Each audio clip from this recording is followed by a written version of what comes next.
So guys, good afternoon. So andito tayo ngayon, nagbaklas tayo. Yung trinabaho ko, ayan, naglagay ako ng torsion controller. Ayan o, may bulitas. So paano natin gagawin na itong belt sagad dito sa torque drive? So madali lang. Gagawin natin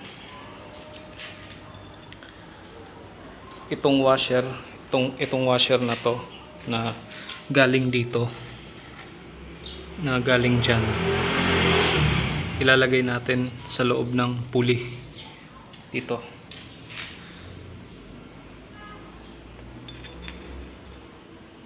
Ilalagay natin dyan, tapos yung backplate tatakpan natin. Yan na, sasaksak natin.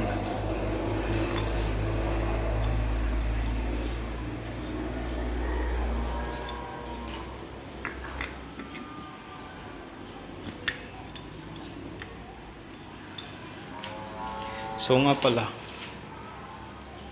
yun na.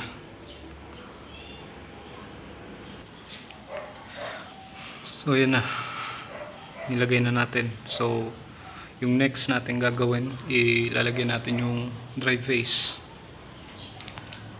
So ayan na, nakabit na natin. So titignan natin kung yung belt dito sa torque drive sagad.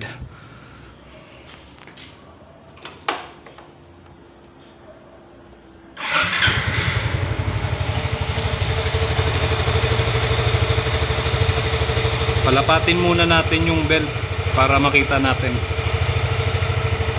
So pwede natin patayin. So ayan. Ayan ang sinasabi ko, yung belt sa torque drive natin angat na angat.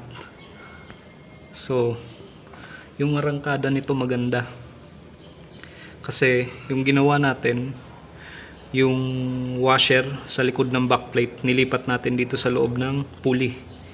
So ang tendency, nagkaroon ng malaking space dito sa pagitan ng drive face at pulley.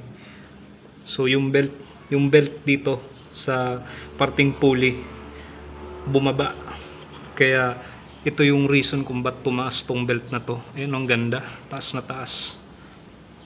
So parang kung sa semi-automatic na decambio, nasa primera na siya, nasa first gear.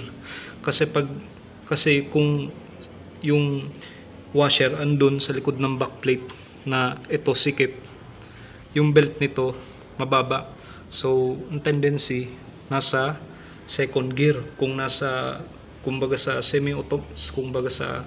semi-automatic na motor na mga declutch, nasa second gear. So yung belt lubog. So yung ginawa natin yun na yung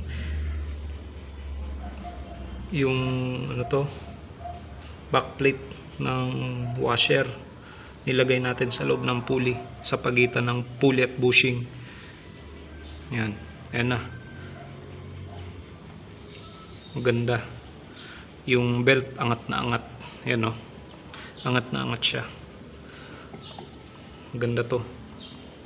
So goods na. Mamaya test drive natin.